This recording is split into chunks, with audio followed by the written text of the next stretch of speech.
Olá, Helenos e Helenas, tudo bem? Eu sou Társilo Delfim e hoje eu estou aqui para apresentar o terceiro episódio da série Dossiê Botafogo com a analista de desempenho e mercado, Bárbara Sar. Quem me ajudou a entrevistá-la foi a minha querida companheira de bancada, Nath Rocha, né, que estava lá comigo e teve, inclusive, participação especial do Rafik nesse momento aí, foi muito bacana. E eu queria pedir para vocês deixarem sua curtida, compartilharem o vídeo, compartilhem o vídeo e se inscrevam aqui na Rádio Botafogo também. Muito importante a sua participação. Beleza? Então vamos lá. Terceiro episódio da série Dossiê Botafogo, meio campo.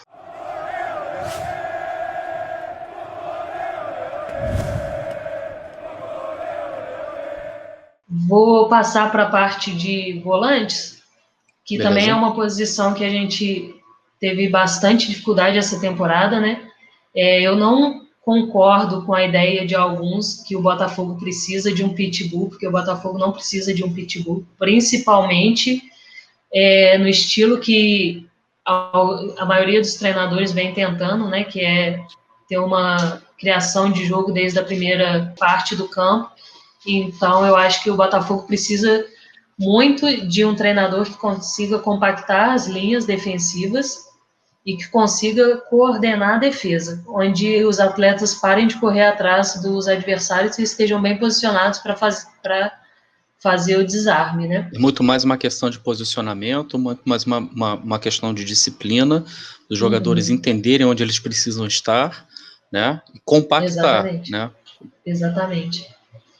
E nesse quesito, tem dois atletas, eu iria dizer mais, né, mas acaba que alguns aqui são um pouco complicados. Um que também está muito bem falado pela Série B que fez é o Guilherme Castilho. Ele foi muito bem no Confiança, mas ele é um atleta que está valorizado no mercado e é um atleta que tem uma cláusula de preferência de compra do Atlético Mineiro. Então, pode ser que seja mais complicado trazer. Ele tem outros nomes que foram bem e que podem agregar até mais.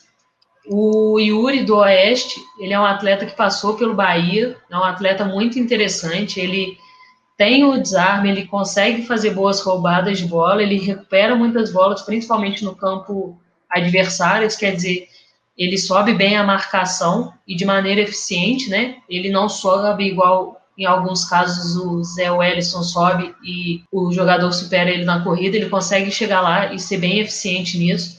Ele é um atleta que desarma muito, ele faz uma média de 5,1 desarmes certos durante os jogos e tem uma média alta de acerto de passe, ele acerta 88% dos passes tentados. E são passes longos, são passes de ruptura, são passes em progressão, não é jogador só de bola para o lado. Outro que eu traria, que eu fico um pouco na dúvida, né? É muito complicado escolher jogador assim, principalmente pensando em Botafogo, né? Porque tem limitação financeira, tem N limitações. Seria o Souza, do Brasil de Pelotas. Ele também tem números interessantes. Ele é um jogador que chega bem ao ataque, ele tem 2 gols. Ele tenta muitos passes, o índice dele de acerto é um pouco inferior ao do Yuri, mas ele é um atleta que acerta bastante.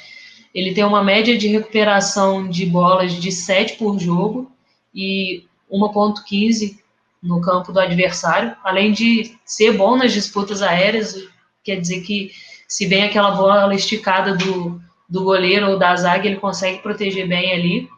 E uma coisa que é muito interessante nele é que ele tem um posicionamento corporal bem interessante. Ele rouba a bola já preparando para iniciar a jogada. Alguns jogadores, eles roubam a bola, dominam a bola e depois eles vão começar a partir. Então, ele é um atleta bem interessante. Tem ótimas leituras, faz ótimas interceptações.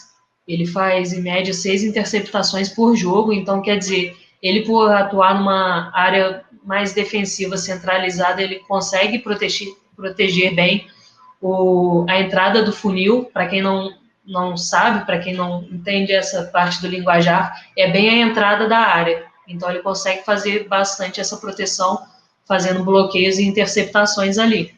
O Babi, Hoje a gente tem, jogando nessa posição, os três, né? Caio Alexandre, Romildo e Zé Wellison, né? Que inclusive hoje saiu uma notícia, uma especulação, não sei se é verdade, que o Flamengo negocia com o Atlético, que pode conseguir levá-lo sem custos, né? Eu queria saber com relação a Caio Alexandre e o Romildo, como que você enxerga o papel desses dois para a Série B, né? Para o ano de 2021. Então, eu vejo o Romildo e o Caio numa posição um pouco diferente, né? Hoje em dia, principalmente quando você pensa nas formações táticas, por exemplo, 4-3-2-1, né? Que é um volante e dois médios centro, eu vejo mais o Caio e o Romildo como esses médios centros, que eles são mais soltos para flutuar e fazer a criação. Então, no caso, a gente só tinha um volante mesmo de ofício, né, que é o Zé Wellison, que o pessoal me pergunta muito por que eu não gosto dele. Eu acho que ele não é eficiente no que é a principal característica dele. Eu acho que ele atrapalha no que ele deveria ser auxiliar, né? Seria aquela primeira bola qualificada para buscar os responsáveis mais diretos pela criação das jogadas ofensivas. Então, eu traria o Souza e o Yuri, porque às vezes vai precisar de mais jogadores defensivos e inverter um pouco, jogar num 4-3-3 com dois volantes mais de marcação e soltando alguém na frente. Então, precisa-se de bastante variedade, né? O Caio Alexandre, para mim, Babi, é um enigma. Não sei se você concorda. Porque ao mesmo tempo que ele é uma boa revelação da base, e você percebe que ele tem talento, você percebe que é um jogador que tem talento, eu percebo que o Caio Alexandre é muito mal orientado com relação ao que fazer em campo, né? Sim. Justamente para casar com o estilo que aparentemente ele tem. Às vezes ele é preciosista demais, às vezes retém a bola demais, às vezes a movimentação dele não é tão dinâmica quanto deveria ser, principalmente para fazer essa ponte, né, o que eu chamo de box to box, que a galera pega no meu pé também, para justamente fazer essa ponte, essa ligação de setor defensivo, para fazer a transição de fases, né, da fase defensiva para a fase ofensiva. Como é que você vê o Caio Alexandre hoje, né? Qual é o momento do Caio Alexandre? Você acredita que o Caio Alexandre possa se tornar um grande jogador? Ou você acha que o Caio Alexandre, dentro da mediocridade que impera no Botafogo, acaba se destacando por isso? Não, eu não acredito que ele se destaque pela mediocridade, não. Eu acredito que ele sofreu muito nessa mudança de treinadores e falta de alguma referência para finalizar a formação do menino, né? Ele sempre foi considerado uma das maiores joias da base do Botafogo, sempre se destacou muito. E ele foi jogado na primeira temporada dele, onde ele deveria ser o reserva para ir entrando de vez em quando, para se acostumar com o contexto, para começar, para finalizar mesmo a sua formação. Ele foi jogado como a resolução dos nossos problemas, né? Então eu acho que isso tem muito nos erros dele, porque você vê que são erros de tomada de decisão na maioria das vezes. São erros que um treinador que chamasse ele para conversar, que conseguisse orientar bem ele, conseguiria minimizar esses erros. Eu acredito que quando o Paulo Autuori estava no Botafogo, foi a época que ele conseguiu desempenhar melhor. Ele participava muito bem, ele teve algumas assistências importantes, ele fez alguns gols, ele se movimentava bem, conseguiu uns passes mais decisivos, né? E depois que começou essa troca de treinador, troca de posição para ele acabou se perdendo. Eu acredito que se vier alguém que consiga orientá-lo, finalizar essa formação do atleta, ele tem tudo para ser um jogador acima da média, sim. Eu vou partir agora para os médios centros. Eu, inclusive, coloquei o Caio nessa, porque eu sabia que tinha possibilidade de questionarem, né? Perguntar a respeito dele. Ele foi o principal atleta, né? O índice dele foi muito acima, foi bem interessante. Ele tem 234 de média, com 3 gols marcados. Ele, aqui não tá, mas ele foi um dos atletas que participou de jogadas diretas de gol. Ele tem 0,93 passes chaves por jogo, uma média boa de acerto de passe. E a gente sabe que ele tenta muito passe longo, passes arriscados. Então, para um atleta que tem essa característica, você vê que é um índice bom de acerto, porque não é um atleta que se contenta com o jogo curto, passe de lado ou para trás. Ele tenta algo diferente o tempo todo.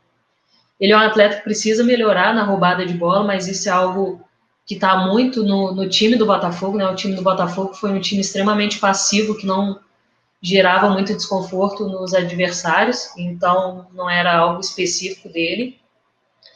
Ele ganha um percentual ok de disputa, um número interessante no ataque, então ele é um atleta que, se bem moldado, se bem lapidado, ele tem tudo para ser um excelente jogador. Não digo que vai ser craque, né? Porque é muito difícil você pontuar, principalmente agora que a gente vê tantos jogadores estourando tarde e os que sempre foram promessa não dando em nada, então o futebol é algo muito, muito difícil de se dar uma resposta definitiva.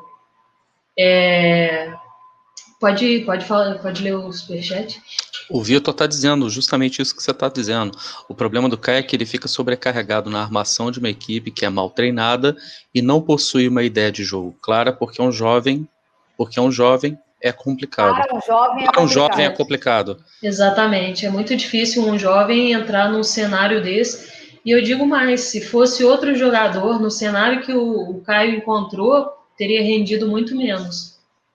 O negócio é que o Caio ainda conseguiu, no contexto que ele foi jogado, dar em alguma coisa. Para essa posição, tem bastante nome interessante. O grande X da questão é que a maioria deles são atletas jovens. E o meu destaque aqui seria o Johnny Douglas, do Paraná, não é o Johnny Lucas, que foi para fora. Ele jogou pelo Paraná nessa última temporada, um atleta extremamente interessante, muito forte fisicamente. Ele estava negociando com o Coritiba, mas não saiu mais nenhuma informação. Ele está livre no mercado, só não renovou porque ele não quis. O Paraná tentou renovar com ele algumas vezes, mas ele não se sentiu valorizado. A mesma coisa que acontece com o Botafogo em algumas negociações, que espera demais para chamar o jogador. Ele não se sentiu valorizado, então ele resolveu sair. Aqui está 2 gols, mas ele chegou a fazer mais. Ele fez, eu acho que 4 gols na temporada. É um atleta que chega muito bem à frente, boas leituras. Tanto na construção, você vê que ele tem um índice de acerto de 90% dos passes tentados. Ele é um cara que gosta de criar jogada, ele gosta de participar de maneira efetiva do jogo. Então, é um atleta muito interessante que poderia render muito bem ali do lado do Caio, porque eles se completam bem, eles têm muitas semelhanças, mas, por exemplo, o Johnny é um cara mais forte, é um cara muito intenso na marcação, então diminui, claro que não tiraria a responsabilidade do Caio, mas já teria alguém ali mais combativo nessa linha, nessa altura do campo. Ele é um atleta que tem uma precisão absurda nos cruzamentos, ele acerta 50% dos cruzamentos que ele tenta, então para um volante acertar isso tudo de cruzamento, você vê que o cara ele é acima da média, né? Ele recupera muitas bolas, ele recupera 4,5 e 1,16 no campo do adversário. Eu acho que se o Coritiba fechar com esse jogador, eles deram um tiro muito certo. É um baita... É um jogador que pode fazer muito e pode render frutos absurdos. Ele ganha 57% das disputas que ele tenta, então você vê que é um índice bem elevado. Para um jogador que é criador, que gosta de participar da criação, ele tem características defensivas bem fortes, e muito pela intensidade que ele põe ao jogo. Ele ganha 58% das disputas aéreas, o que também é muito bom, é bem elevado, e intercepta muitas bolas também, então ele consegue cobrir as linhas de passe de maneira muito eficiente. Você vê que a diferença dele para o Caio Alexandre, de média, é muito alta. O Caio é só 2,8 e ele é 4,6.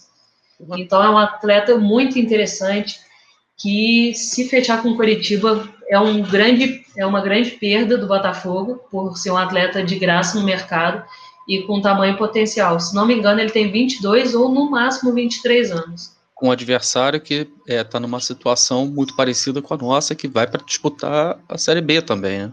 Exatamente. O grande problema do Botafogo, e eu não digo do setor de análise, é de quem toma decisão, e eu espero que com o Freeland isso mude, é que a gente nós temos que antecipar essas negociações, sabe? Ter os atletas muito próximos dos nossos olhos, dentro do radar, um monitoramento constante, porque aí a gente não vai ter que tentar contratar o Reis quando ele já está estourado. A gente contrata ele quando ele está começando a aparecer para o futebol. Você vê que o nome do Johnny Douglas quase não é comentado, quase ninguém sabe dele, mas o Coritiba está aí para levar o menino de forma gratuita e uma baita de uma aposta. Eu traria ele, né, caso não fechasse com o Coritiba, e tentaria o empréstimo do Patrick do Grêmio. O Grêmio tem um histórico muito bom de emprestar jogadores, né, para dar rodagem, igual eles emprestaram, acho que 2 para o Cruzeiro nessa temporada na Série B, então eu traria ele tem uns índices bem interessantes, é um atleta que ele faz alguns desarmes, mas ele é muito leal, ele não toma muitos cartões, ele tem disputa, as disputas no ataque dele, por exemplo, são absurdas, ele tem uma média de 13 disputas ganhas por jogo, você vê que é extremamente muito acima dos outros, então é um atleta que ele consegue fazer a proteção do meio de campo, né, mas ele é um médio centro extremamente ofensivo também. Ele tem uma média de 7 dribles por jogo e ele consegue ser equilibrado, apesar de ter características bem ofensivas. Então, traria ele para compor, né? E eu não falei do Romildo, não lembro se eu falei tanto que eu acho que eu me perdi um pouquinho nisso. Não, não falou. Eu emprestaria o Romildo, daria rodagem para ele, porque ele é um menino interessante. Eu renovaria, não sei como é que está a renovação dele. É um menino que tem boas qualidades, ele mostra ter capacidades ótimas a serem desenvolvidas, e eu acho que muito dos erros que ele vem cometendo nesses jogos é por não estar totalmente formado, e eu não sei como está a questão de renovação dele, pode ser também um pouco dessa pressão.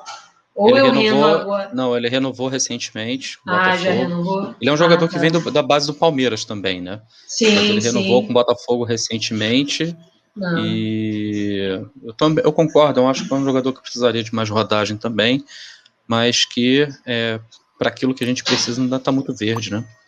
Exatamente. Então, eu traria o Johnny, caso possível, e o Patrick. Eu acho que daria com o Caio ali, daria uma galera boa. Dependendo do jogo, poderia não usar o volante, usa os 3, já que 2 deles são bons no desarme, na marcação, apertando bem. Então, compensaria a falta de um volante mais de ofício. Armadores, né? Próxima posição que a gente também teve um pouco de dificuldade essa temporada. Peraí, o que você Posição, faria com o Bruno Nazário? deixa ele seguir a vida dele, se ele quiser ir para o Inter, que seja. Eu achava ele muito comprometido, né? Durante a pandemia, que ele postava direto exercício, treinando, não sei o quê, e a gente vê que na reta final, o Botafogo sendo rebaixado, ele dando festa de aniversário, convidando o pessoal. Então, eu acho que a gente precisa ter no Botafogo não é só quem quer vestir essa camisa, é quem merece. Porque vestir a camisa do Botafogo não é qualquer coisa.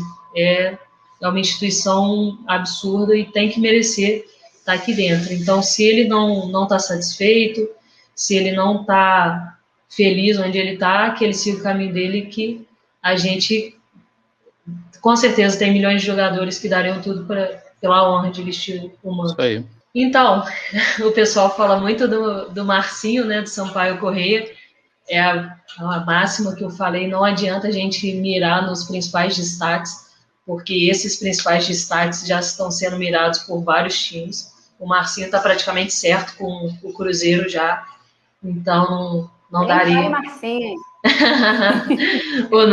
Só o nome já arrepia, né? Boa.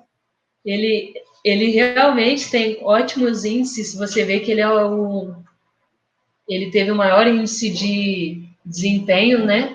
Ele fez muitos gols, ele foi fundamental nisso, mas tem outros jogadores, o Jean Carlos do Náutico, que todo mundo comenta, ele é um nome interessante, é um nome de evidência, mas não é um nome que está tão em evidência, então poderia ser um movimento bom, e eu acredito que, até pela idade, a experiência que ele tem, seria um movimento certeiro, que eu acho que ele poderia vir e entregar bons resultados. O Diego Torres, que passou pela Chape, também teve um desempenho interessante na Série B. É um atleta que eu acredito que a gente tem que ter atletas visando a longo prazo, mas algumas peças elas têm que ser pontuais para trazer experiência, para trazer bagagem para os meninos. Então, eu acho que ele poderia ser interessante. E pensando nessa questão de misturar, né, experiência com jogador jovem, eu não traria um reserva no momento para ele, porque eu acho que não tem necessidade de ter mais de 2 armadores no time, e eu vejo o Cezinha com muita capacidade para ser esse reserva imediato. E com muita capacidade de, se bem treinado, se bem orientado, tomar inclusive a vaga de titular. Porque o que esse menino vem jogando nesses últimos jogos, tendo sido tacado na fogueira, jogando fora de posição, ele mesmo fazendo leituras e assumindo posições no campo, dinâmica de aproximação para ter tabelas, esse menino só precisa de alguém para lapidar e dar o caminho para ele, porque ele tem muita bola, não precisa de mais de um armador no Botafogo para essa temporada. A minha contratação seria tentar o Jean Carlos e, caso não conseguisse, ir no Diego Torres, pela rodagem mesmo e experiência. E aí, gostaram? Beleza. Se você curtiu, então, esse conteúdo, deixa a sua curtida, deixa o seu like, isso é muito importante pra gente, e se inscreva aqui na Rádio Botafogo para fazer com que a Rádio Botafogo cresça cada vez mais. Vem para a Rádio Botafogo você também. Um grande abraço.